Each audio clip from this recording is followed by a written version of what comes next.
C'est sans doute la question la plus facile pour moi, parce que il semble que je sois concerné, mais c'est une très bonne occasion de vous dire 2-3 choses là-dessus. Et comment vous dire combien j'ai été bouleversé, c'est le mot, du soutien, de la confiance, de l'affection, après tout ce qu'on a osé dire de moi.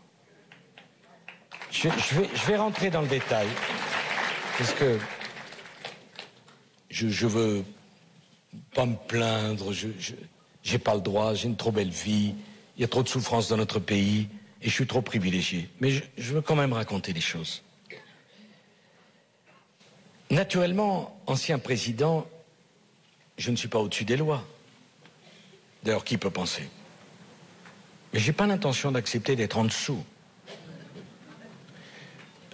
Je suis très heureux de donner du travail à tant de gens. Mais par moments, je me dis, dans le fond, la sécurité en France, ça va très bien. Hein, parce que si on a vraiment que moi comme délinquant, vous pouvez laisser vos enfants sortir. Vous savez, j'ai consacré 35 ans de ma vie à la politique. J'étais 20 ans maire de Neuilly, j'étais président du Conseil général. Et je me dis quand même, la politique, c'est quand même autre chose que ça. Ça peut pas être la boue tout le temps.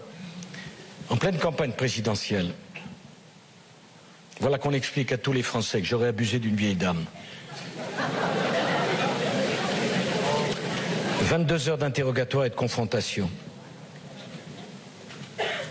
4 perquisitions. Je suis successivement sur les mêmes faits, témoin assisté, mis en examen et non-lieu, en 7 mois. Il y a peut-être eu une erreur à un moment. Ah oui, l'erreur, je vais vous expliquer ce qu'elle était. C'est que la campagne présidentielle. Et que pendant toute la campagne présidentielle, j'ai dû me justifier sur l'affaire dite Bettencourt. Qui me rendra mon honneur? Qui me rendra la confiance des gens qui, pendant l'élection présidentielle, ont été abusés? Un grand journal du soir a fait 5 unes pour dire que c'était certain, j'étais coupable. Quand j'ai eu un non-lieu, ah ben l'actualité, vous savez, M. Sarkozy, vous savez comment c'est, hein. Ensuite, il a fallu que je me justifie, tenez-vous bien, de la mort de nos compatriotes à Karachi. 10 ans d'enquête pour découvrir, au bout de 10 ans, l'évidence que j'y étais pour rien. Puis ce fut M. Kadhafi. Figurez-vous que j'ai entendu à la radio qu'on se demandait si je n'avais pas fait tuer M. Kadhafi pour l'empêcher de parler. La campagne en Libye a duré 10 mois. Si M. Kadhafi avait quoi que ce soit, pourquoi ne l'a-t-il pas donné à ce moment-là? J'ai été écouté, je le suis peut-être encore. Dans notre démocratie, dans les conversations les plus intimes avec ma famille, pour savoir s'il y a 7 ans, M. Kadhafi n'avait pas financé ma campagne sur la base d'infos grossiers qu'il y a une personne qui se présente comme journaliste et dont je ne cite même pas le nom, va de plateau en plateau pour se faire de la publicité sur un faux grossier. Ça s'appelle un état de droit. Cet été, je me suis retrouvé en garde à vue, présenté à 3h15 du matin, en pleine nuit. S'il y avait vraiment une urgence absolue. Donc, je respecte toutes les procédures et je respecte l'institution. Mais quand je me suis vu sur le mur des cons en tête de gondole, je me suis dit, mais qu'est-ce qui se passe?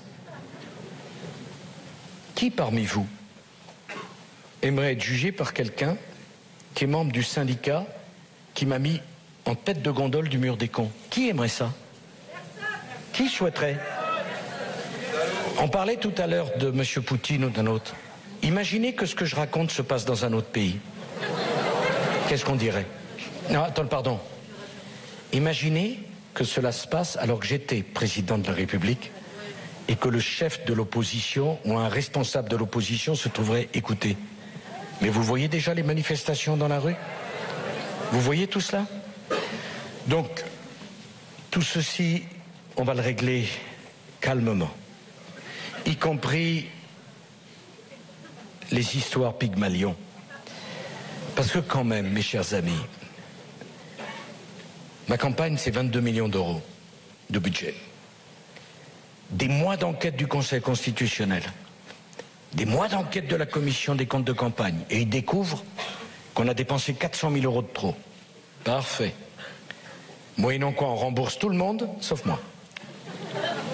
Nous, on fait 18 millions d'électeurs, mais on n'a pas le droit à un centime. Monsieur Cheminade, dont le point fort du programme, ce qui était d'organiser le débarquement... Non, c'est Mars. Ou la Lune, je ne sais pas. Bon. Enfin, si c'est Mars, ça coûte encore plus cher, Joël. Vous vous rendez compte? Et tout d'un coup, on vient nous expliquer qu'il y a 16 millions qui ont disparu dans le budget de ma campagne. Mais c'est une honte. Si demain, il y a une agression dans les rues de Vélizy, monsieur le maire, j'étais à Vélizy, mais c'est pas moi.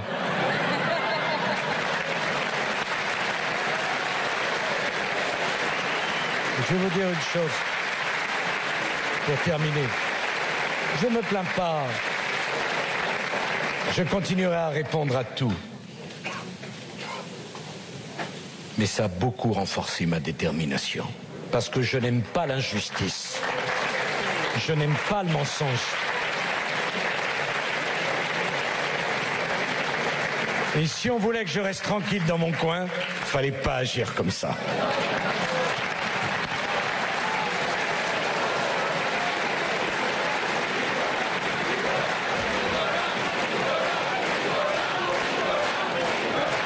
Allez, une dernière question. Allez, injustice, voilà qui renforce ma détermination, Nicolas Sarkozy. C'est une des clés, il a donné une des clés, hein, dans le fond. Cerné par les enquêtes, et ça lui donne envie de se battre. Il le dit en reprenant des éléments de langage qu'on a entendus déjà lors de ses premières interventions, Thierry. Oui, effectivement, le raisonnement est à peu près le même. La réponse est à peu près la même que celle qu'il donne à 3. Mais à 3, c'est intéressant parce que c'était donc la première réunion avec questions-réponses qui a eu lieu le jeudi dernier à laquelle j'assistais. Et d'ailleurs, on ne lui avait même pas posé la question en l'occurrence. Il s'est saisi lui-même de ses affaires. Il s'est saisi lui-même de ce dossier Pygmalion pour répondre avec pratiquement les mêmes éléments de langage. Et il fait aucun doute qu'on va les entendre à nouveau d'ici la fin de cette campagne pour la présidence de l'UMP. Et nous retournerons dans un instant en direct de Vélizy, justement retrouver Damien Fleureau. C'est le 20h30 live qui suit sur BFM TV à demain 20h pour le 20h politique.